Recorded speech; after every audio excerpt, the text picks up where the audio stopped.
안녕하세요. 사연을 부탁해입니다. 오늘의 사연을 소개하겠습니다. 얼음이 얼고 찬바람이 불어오는 초겨울 어느 날, 주말 아침부터 일이 있다며 외출을 했던 남편이 교통사고로 세상을 떠난 채 영영 돌아오지 않았습니다.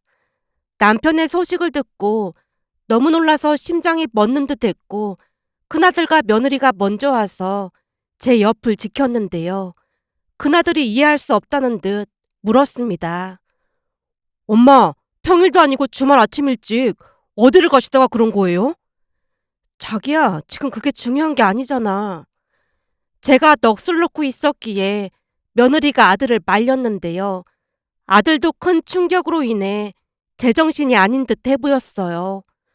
내가 괜히 그러는 게 아니라 사고가 난 장소에 아버지가 갈 이유가 전혀 없었잖아요. 대체 경기도 외곽인 그곳까지 왜 갔냐는 거죠. 아버지가 엄마한테는 뭐라고 했을 거 아니에요. 나한테는 친구랑 약속이 있다고 나갔어. 네 아빠 친구 승철이 삼촌이랑 주말마다 자주 낚시를 다녔거든. 금요일에 가서 자고 오는 날도 많아서 크게 신경 쓰지 않았고 말이야. 그제서야 몇 년 전부터 남편이 낚시를 한다며 주말마다 외출을 했던 것이 떠올랐습니다. 처음에는 매주 주말마다 나가는 남편이 이상하다는 생각도 했지만 회사 일이 힘들어서 그렇게라도 풀고 싶다고 제게 이해해달라며 애원하다시피 했거든요. 평생 살림만 했던 제 입장에서는 돈을 버는 일이 보통 고된 일이 아님을 알기에 남편의 뜻을 존중해줬습니다. 주말에 외출하는 것을 빼놓고는 나름 자상하고 좋은 남편이었으니까요. 그런데 문득 아들의 말을 듣다 보니 마음속 깊은 곳에서 불안감이 고개를 내밀고 있었다고 해야 할까요? 하지만 남편이 세상을 떠났기에 그런 것을 생각할 여유조차 없었고 부랴부랴 장례 준비를 해야만 했습니다.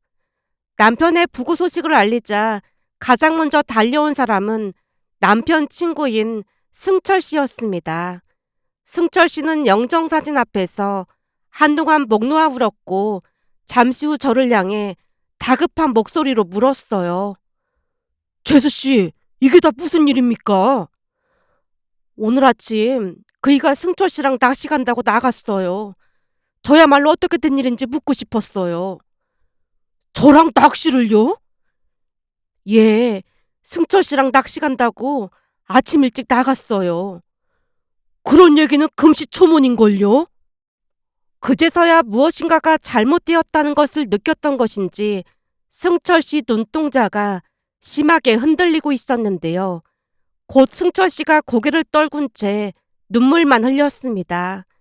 그런 승철 씨에게 자세한 이야기를 묻고 싶었지만 조문객이 계속해서 들어오고 있다 보니 더 이상 묻지 못했는데요. 승철 씨가 장례식장 한켠에 자리를 잡고 앉아서 술을 들이키며 끊임없이 눈물을 흘리고 있었습니다. 그렇게 남편이 세상을 떠났다는 사실을 미처 받아들이지도 못한 채 조문객을 받고 있었는데요. 그날 밤늦게 뜻밖의 조문객이 나타났습니다. 깔끔한 검은 정장을 입은 여자가 남편의 영정사진 앞에 서서 구슬피 울고 있었어요. 처음 보는 얼굴이었지만 여자의 슬픔이 얼마나 깊은지 주변 사람들은 하나같이 그녀의 슬픔에 숙연해졌습니다. 그 여자가 한동안 통곡을 하고 있자 여동생이 저를 끌고 작은 룸으로 들어가더니 물었어요. 언니, 저 여자는 누군데 저렇게 슬프게 우는 거야? 글쎄다. 나도 잘 모르는 사람이야. 사람들이 이상한 눈으로 쳐다보니까 빨리 내보내던지 해. 조무는 사람을 어떻게 내보내? 사람들이 형부가 숨겨둔 여자가 아니냐는 말까지 하니까 그렇지. 뭐? 남의 장례식장에 와서 누가 그따위 말을 하고 있어. 저도 모르게 버럭 외치자 동생이 저를 말렸어요. 여자들한테는 촉이라는 게 있잖아. 근데 내가 봐도 조금 느낌이 이상하긴 해. 그런 소리 절대 입에 올리지도 마. 네 형부가 얼마나 가정적인 사람이었는데 그런 소리를 하고 있어. 제 말에 동생도 더 이상 왈가왈부하진 않았지만 동생 말처럼 그 여자에게서 뿜어져 나오는 기운이 뭔가 심상치가 않긴 했습니다. 그 여자는 한동안 장례식장을 지킨 채 저를 뚫어져라 바라보기도 했으니까요. 그렇게 미처 남편의 죽음을 받아들이지도 못한 채 남편의 장례식을 마쳤습니다. 얼마 뒤 큰아들과 며느리에게 이것저것 확인을 해보라고 했고 확인을 했던 것인지 큰아들이 힘겹게 말을 꺼냈어요. 엄마, 우리가 아버지 앞으로 돼 있는 금융거래 재산 내역을 확인해봤거든요. 그게 뭔데? 아버지 돌아가셨으니까 통장 내역이랑 대출, 적금, 그리고 보험 같은 걸 일괄적으로 확인할 수 있는 거예요. 그동안 내가 다 관리해서 통장이랑 내가 다 가지고 있긴 해. 엄마, 그럼 혹시 아버지 앞으로 사망보험금 10억짜리 있는 것도 알고 계셨어요? 뭐? 사망보험금 10억짜리라니? 그게 무슨 소리야? 무슨 영문인지 모르고 눈만 껌뻑거렸는데요. 큰아들 입에서 충격적인 말이 터져나왔습니다. 금융거래 재산 내역에서 조회해보니까 사망 시 10억짜리 생명보험이 가입돼 있었어요. 근데 엄마는 전혀 모른 거예요? 네 아버지가 그런 얘기 한 적 없었는데? 그럼 혹시 몰라서 아버지가 보험을 들어놨던 모양이네요. 근데 10억짜리 보험이면 매달 돈을 엄청 많이 넣어야 했을 텐데 진짜 몰랐던 거예요? 아들 말에 그저 어리둥절할 수밖에 없었는데요. 남편이 제게 그런 말을 한 적이 단 한 번도 없었으니까요. 제가 놀란 채 고개만 갸우뚱거리고 있자 아들이 다시 입을 뗐습니다. 근데 그게 뭐가 중요하겠어요. 아버지가 엄마를 위해서 그런 보험을 들어 놓으셨다는 게 중요한 거죠. 암튼 우리가 보험사에 한번 알아볼게요. 그 뒤 큰아들 부부가 보험사에 알아봤던 모양인데요. 보험사 쪽에서 믿어지지 않는 말을 했다네요. 큰아들이 또다시 충격적인 말을 꺼냈거든요. 엄마, 혹시 김은숙이란 사람 아는 사람이에요? 김은숙이 누구야? 엄마도 모르는 사람이에요? 글쎄, 처음 듣는 이름인데 그건 왜 묻는 거야? 우리도 지금 매우 혼란스러운데 아버지 사망보험금 수익자가 김은숙이란 여자 이름으로 되어 있다고 하더라고요. 보험 수익자가 김은숙 이름으로 되어 있다니?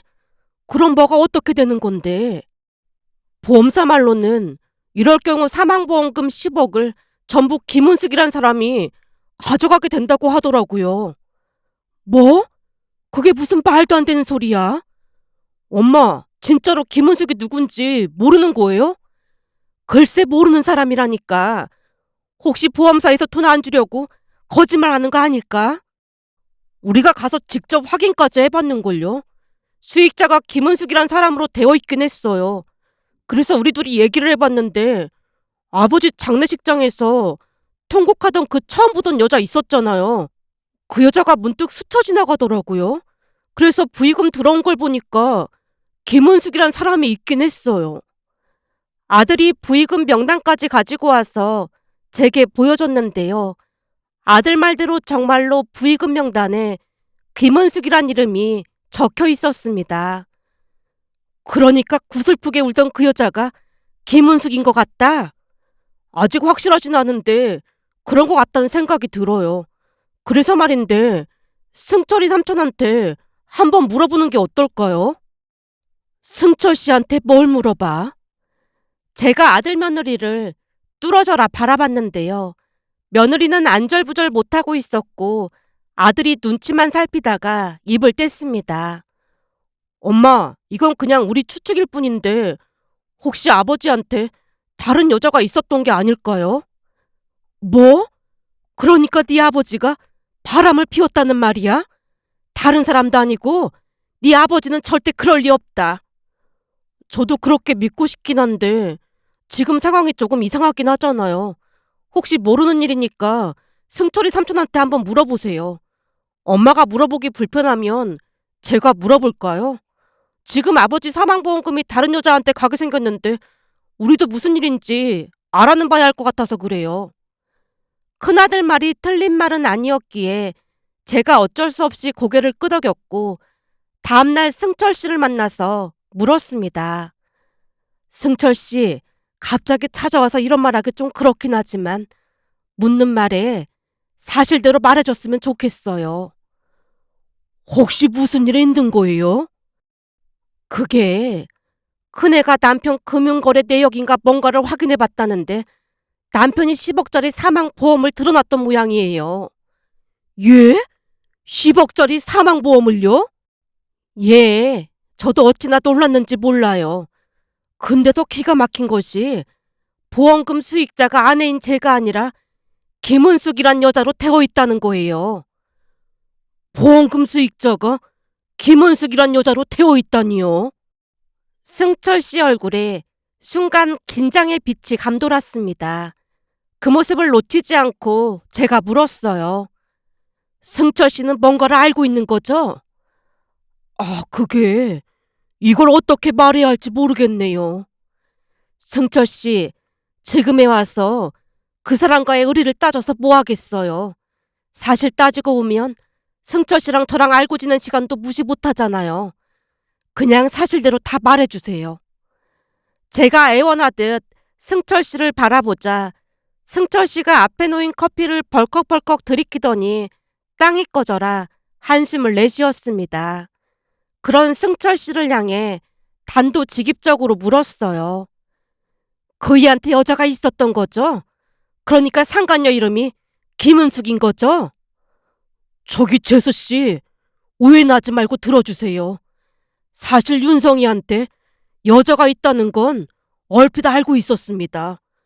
그래서 제가 빨리 정리하라고 난리를 쳤더니 알았다고 대답했고요. 그 뒤 저는 정리를 한 줄 알았습니다. 근데 장례식장에서 재수 씨가 저한테 윤성이가 저를 만나러 갔다는 말에 아직 정리가 안 됐다는 걸 알았어요. 그럼 승철 씨는 상간녀 이름을 모르고 있었다는 거네요.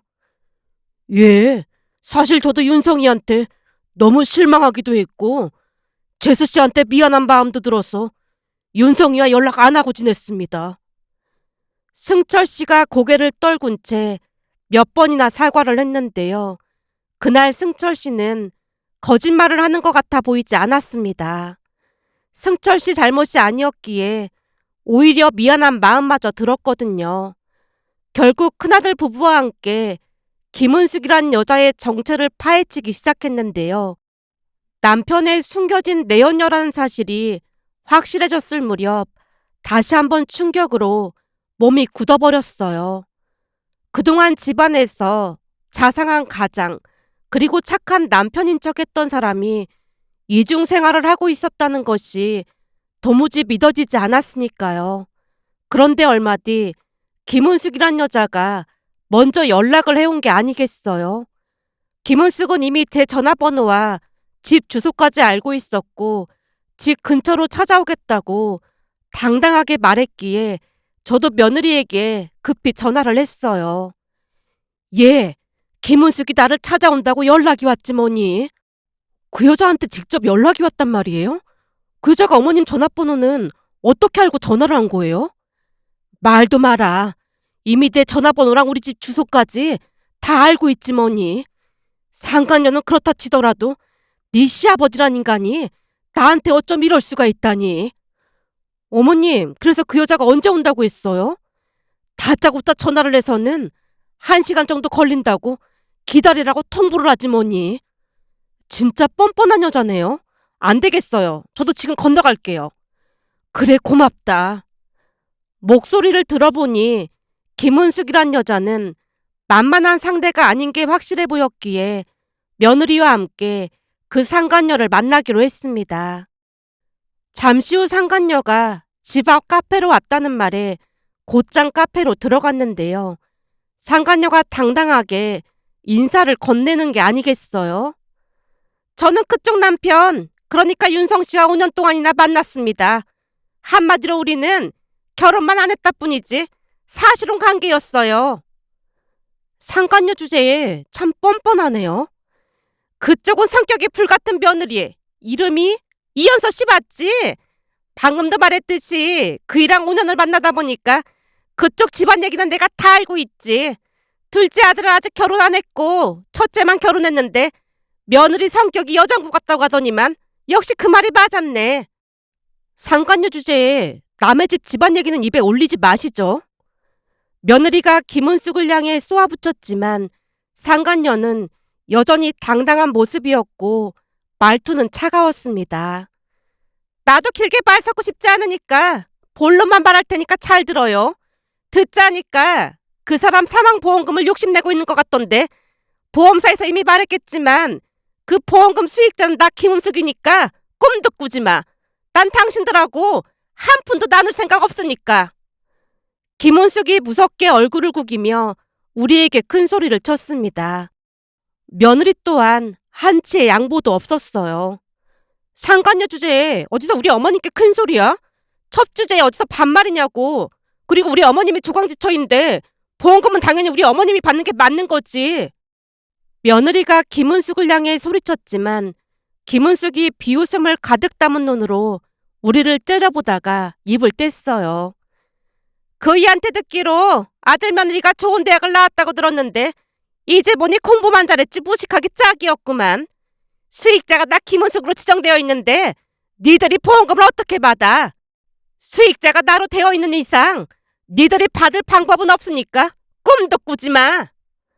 김은숙의 말에 저는 아무 말도 할 수 없었고 모든 것이 무너지는 듯한 기분이었습니다. 김은숙의 말이 틀린 말은 아니었으니까요. 결국 김은숙은 우리를 비웃으며 유유히 시야에서 멀어져 갔습니다. 그 모습을 보며 억울함과 울분을 달리 풀 방법이 없었기에 제가 이를 악물고 온몸을 부들부들 떨고 있었는데요. 며느리가 제 손을 가만히 잡아줬습니다. 어머님, 이럴 때일수록 정신 바짝 차리셔야 해요. 분명히 무슨 방법이 있을 거예요. 제가 반드시 방법을 찾아볼 테니까 조금만 참고 기다려주세요. 상간녀 주제에 어쩜 저리도 당당할 수가 있다니. 오늘 네가 없었으면 난 한마디도 못했을 거야. 저도 깜짝 놀랐어요. 근데 유부남과 바람을 피워놓고도 저렇게 뻔뻔하게 행동하는 거 보니까 인성 자체가 글러먹은 여자 같아요. 저런 사람들 말에 휘둘릴 필요 없으니까 마음 단단히 먹으셔야 해요. 어머님 곁에는 우리가 있잖아요. 며느리 말에 차마 말을 잇지 못했는데요. 고마움과 함께 남편이 바람을 폈다는 사실 때문에 수치스러운 마음이 들었거든요. 그렇게 아들 며느리가 분주하게 변호사를 만나고 다녔지만 수익자가 김은숙으로 지정된 이상 어찌할 방법이 없다는 말만을 할 뿐이었기에 우리는 자포자기의 심정에 빠져 있었습니다. 그런데 얼마 뒤 뜻밖에도 김은숙이 만나자고 다시 연락을 해온 게 아니겠어요. 만남을 거절할까 하다가 무슨 일로 만나자고 하는 것인지 궁금증이 일었기에 이번에도 며느리와 함께 김은숙을 만나러 갔는데요. 예전과는 다르게 우리 눈치를 살피며 말을 꺼냈습니다. 저기 그쪽 말대로 사실 내가 유부남을 상대로 바람을 피운 게 맞긴 하니까 좀 미안한 마음이 들어서 찾아왔어요. 갑자기 우리 어머님께 미안하다고요? 나도 사람이다 보니까 영 마음이 불편하긴 하더라고요. 그쪽이 너무 불쌍해서 내가 보험금을 나눠줄 테니까 그쪽도 내 부탁 하나만 들어줘요. 순간 김은숙 입에서 부탁이라는 말이 나왔는데요. 며느리가 팔짱을 낀 채 김은숙을 뚫어져라 바라봤습니다. 지금 부탁이라고 했어요? 딱 보니 우리 어머님이 불쌍해서가 아니라 무슨 일이 생긴 거죠? 며느리가 여전히 김은숙을 노려보자 초조와 긴장으로 입안이 바싹바싹 마른다는 듯 김은숙이 물을 단숨에 들이키며 잠시 머뭇거리더니 결국 속내를 털어놨어요. 저기 그게 내가 보험금 수익자는 맞는데 서류가 필요해요. 그래서 말인데 사망진단서랑 신고서 좀 떼줘요. 그럼 내가 통 크게 1억 줄 테니까 그 종이 한 장에 1억이면 괜찮은 조건이잖아요. 상간녀의 목소리에서 이전의 호기로운 기운은 사라지고 긴장한 기색이 역력했습니다. 그 순간 며느리가 회심의 미소를 지으며 입을 뗐어요. 아, 보험금을 수령하려면 사망진단서 그런 서류가 필요한 거죠? 그런데 그걸 상간녀인 당신이 뗄 방법이 없는 거고요. 그건 당연히 우리 가족만이 할 수 있는 거니까 정확히 따져보자면 우리 도움 없으면 당신도 보험금을 못 받게 되는 거라는 말인 거네요. 며느리 말에 김은숙 얼굴이 돌처럼 굳어졌고 김은숙이 다시 물컵을 집어들었는데 손이 미세하게 떨리고 있었습니다. 그러니까 내가 1억 준다고 했잖아요. 다시 기세를 잡으려는 듯 김은숙이 목소리를 높였지만 며느리가 냉소적으로 웃으며 대답했어요. 상간녀 주제에 감히 우리 어머님께 1억 먹고 떨어지라는 말을 해? 우린 그 더러운 돈 필요 없으니까 혼자서 잘 해결해봐요. 어머님, 우리는 이만 가봐요. 며느리가 제 손을 잡아 끌었기에 저도 자리에서 일어났는데요. 며느리의 말에 김은숙의 얼굴은 하얗게 질리며 더 이상 말을 잇지 못했어요. 제 손을 잡고 걷던 며느리가 웃음을 참으며 말을 꺼냈습니다. 어머님, 이제는 우리가 유리해졌으니까 절대 합의해주면 안 돼요. 그러고 보니 사망 진단서를 우리만 뗄 수 있다는 걸 나도 깜빡 잊고 있었잖니. 그러니까요. 전혀 예상치 못한 대반전이 일어난 게 아니고 뭐겠어요. 김은숙은 죽었다 깨어나도 보험금을 받을 수 없는 처지니까 앞으로 우리한테 빌어댈 거예요. 설마 빌기까지 할까? 물론이죠. 보험금이 10억이나 된다고 하는데 그 돈을 받으려면 당연히 빌 수밖에요. 보험금이 10억이라는 말이 아무리 생각해봐도 이해가 안 돼서 알아봤더니 이 미친 인간이 회사에서 직원 대출까지 받아서 그 보험금을 납부한 모양이야. 대체 뭐에 홀려서 그런 짓을 한 건지 하루하루 비참해서 살 수가 없다. 어머님, 이럴수록 더욱 맘 단단히 먹어야 해요. 시간이 지날수록 김은숙 속이 타들어갈걸요? 우리는 그걸 이용하기만 하면 돼요. 대체 어쩔 생각인 건데. 김은숙이 질려서 나가 떨어질 때까지 힘들게 해야죠. 그래도 될까 모르겠다. 자그마치 5년 동안이나 어머님을 속이고 바람을 피웠는데 당연하죠. 거기다 그 보험금은 다른 사람도 아니고 아버님 보험금인데 당연히 어머님이 받으시는 게 맞는 거죠. 며느리가 힘주어 말을 했기에 저도 고개를 끄덕였는데요. 며칠 후 역시나 김은숙에게서 다시 전화가 왔습니다. 저기 형님, 그동안 내가 말 함부로 한 거 사과할게요. 내가 왜 당신 형님이야? 형님, 그러지 말고 우리 좋게 좋게 합의합시다. 그럼 내가 2억 줄 테니까 사망 진단서 좀 떼어주세요. 제발 부탁드릴게요. 나한테 말하지 말고 우리 며느리한테 말해요. 나는 당신하고 더 이상 말도 섞고 싶지 않으니까. 제가 김은숙에게 며느리 전화번호를 알려줬고 김은숙이 며느리에게 전화를 해서 빌다시피 했지만 그렇게 해줄 생각이 없다는 말만을 했다네요. 김은숙이 절망한 채 제게 다시 전화를 걸어왔지만 저는 그저 며느리와 해결하라는 말만을 할 뿐이었습니다. 그렇게 며칠이 더 지나갔는데요. 또다시 김은숙이 찾아온다는 말에 다시 며느리를 불렀는데 김은숙이 마치 선심을 쓰듯 말을 꺼냈어요. 그럼 제가 3억 줄 테니까 이번에는 합의합시다.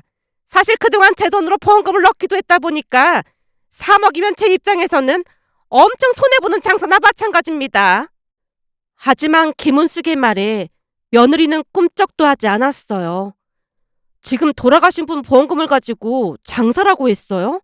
혹시나 싶어서 물어보는 건데 보험금 때문에 당신이 무슨 일을 꾸민 거 아니에요? 어머님, 아버님이 갑자기 돌아가셨는데 이거 다시 조사해봐야 하는 거 아닌가 모르겠어요. 그날 우리가 만나기로 한 건 맞지만 절대 그런 거 아닙니다. 다만 보험금을 받을 생각에 제가 요즘 카드도 많이 썼다 보니까 돈이 좀 급해서 그런 겁니다. 그럼 제가 4억 줄 테니까 제발 합의 좀 합시다.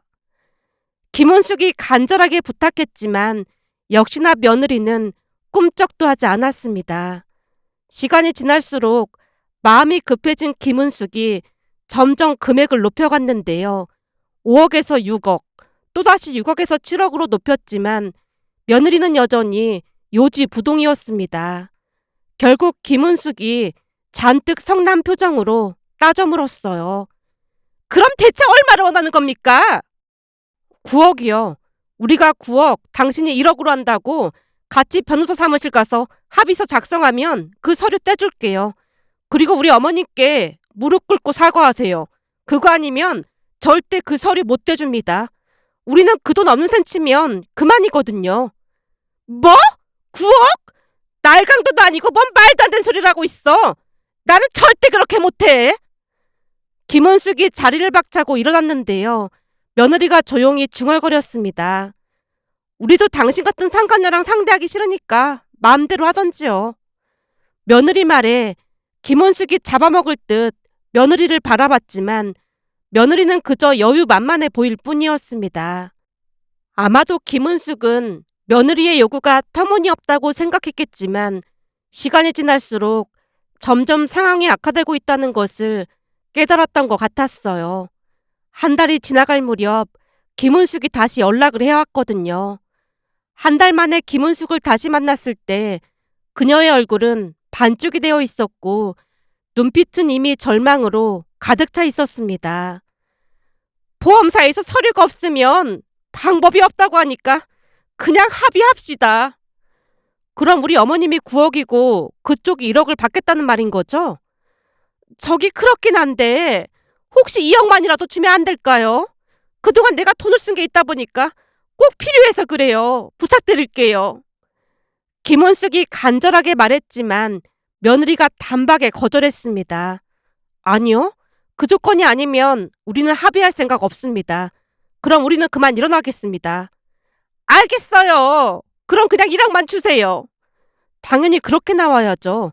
따지고 보면 우리가 서류를 안 떼주면 그 1억도 그냥 날아가는 건데 사실 1억도 고마워해야 하는 거잖아요. 며느리의 일침에 김은숙이 억지로 고개를 끄덕였는데요. 며느리가 그런 김은숙에게 다시 말을 꺼냈습니다. 우리 어머님께 사과해야 된다고 했을 텐데요.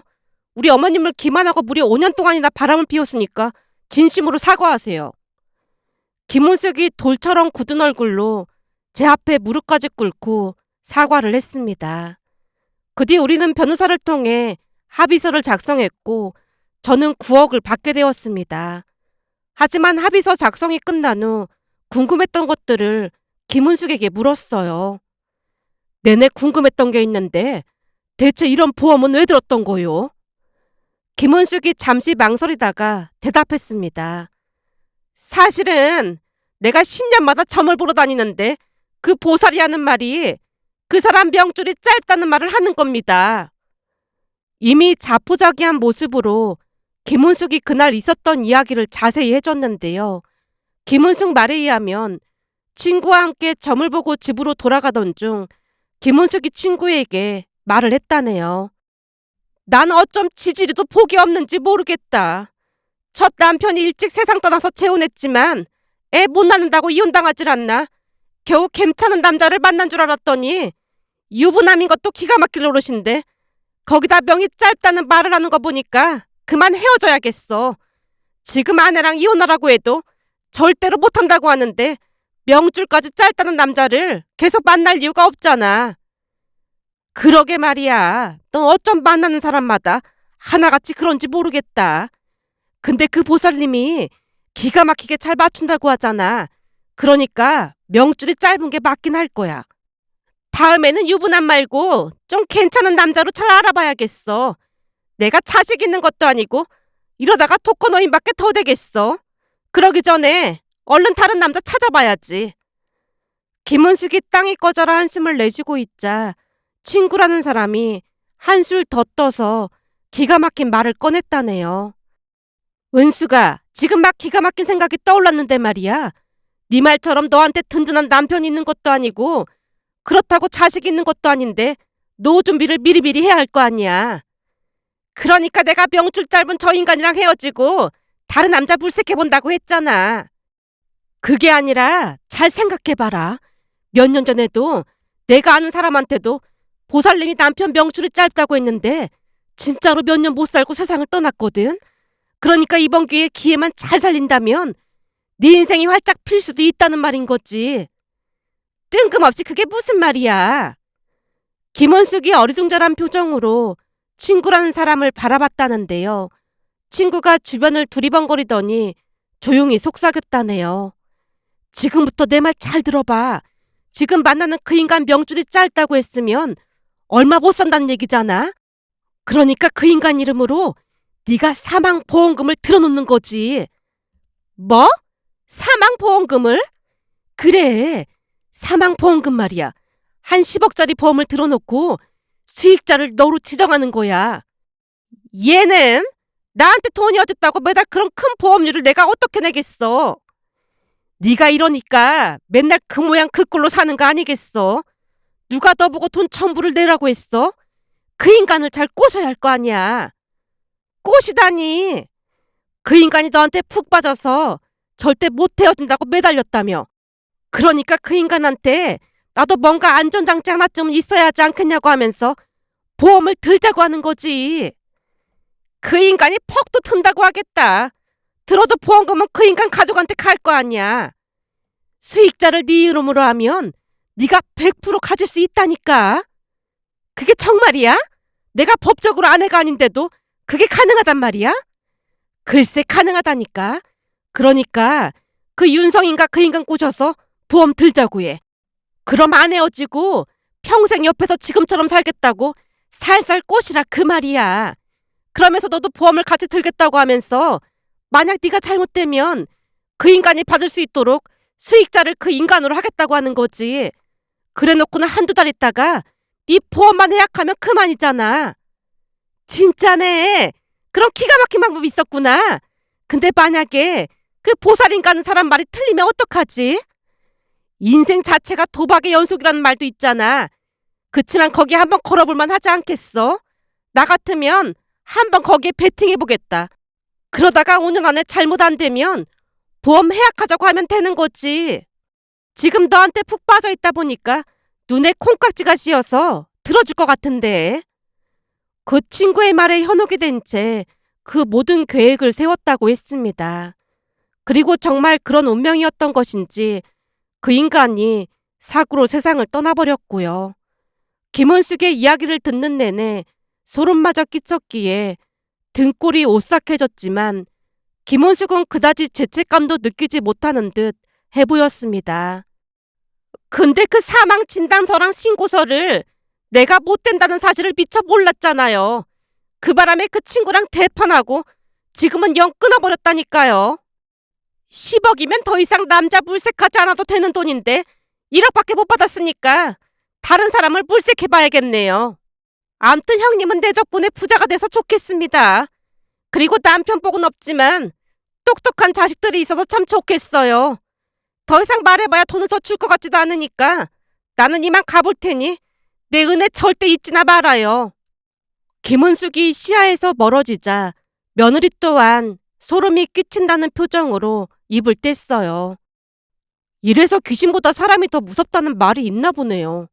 내연관계라고 해도 5년을 만난 사이라고 했으면서 안타깝거나 슬픈 느낌은 하나도 없고 10억을 못 받아서 안타깝다는 말만 하잖아요. 진짜 무서운 사람이네요. 그러게 말이다. 근데 나는 저 김은숙보다는 네 시아버지가 더 소름 끼치지 뭐니.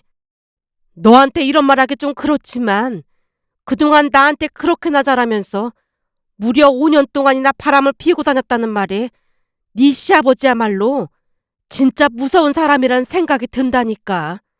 하긴 남편이 그러고 다니는 동안에도 전혀 눈치채지 못한 내가 바보지 누굴 탓하겠니. 바람은 아버님이 피웠는데 어머님이 그런 생각하실 필요는 없는 거죠. 이제는 아버님은 있고 어머님 앞날만 생각하세요. 네가 있어서 얼마나 든든했는지 모른다. 정말 고맙구나. 그이는 상간녀 얼굴 보기도 싫다고 해서 제가 나선 것뿐이지 그이랑 집에서 많이 상의했어요. 며느리 말에 다시 한번 고마운 마음이 들었는데요. 그런 며느리를 향해 제가 다시 입을 뗐습니다. 그래서 말인데 니들한테도 돈을 조금 나눠줄 생각이야. 어머님, 우리 아파트 전세 구할 때도 도와주셨잖아요. 그러니까 우리는 신경 쓰지 말고 앞으로 어머님도 즐기면서 사세요. 우리는 가끔 만날 때마다 밥이나 한 번씩 사주시면 감사히 먹겠습니다. 며느리가 극구 돈을 사양했습니다. 그래서 말인데 생각지도 못한 돈이 들어온 거잖니. 일부는 기부를 좀 할까 해. 기부를요? 정신 나간 두 인간들 때문에 돈을 받긴 했지만 영 마음이 편하지가 않아서 말이야. 그 소아암센터 그런 곳에 기부를 좀 할까 한다. 어머님, 저는 완전 찬성이에요. 며느리가 활짝 웃는 모습을 보며 1억 정도를 여기저기에 기부했습니다. 그래야 제 마음도 조금은 편해질 것만 같았거든요. 며칠 전 동창 모임에 갔다가 동창 남편이 바람이 나서 소송 중이라는 말을 들으며 바람 피는 사람이 참 많다는 생각을 했는데요. 바람이라는 말도 안 되는 짓 때문에 소중한 가족들을 잃는 사람들이 더 이상 없길 간절히 바라는 마음에 이렇게 글 남겨봅니다. 오늘의 사연은 여기까지였습니다. 즐겁게 보셨다면 구독, 좋아요 부탁드립니다. 고맙습니다.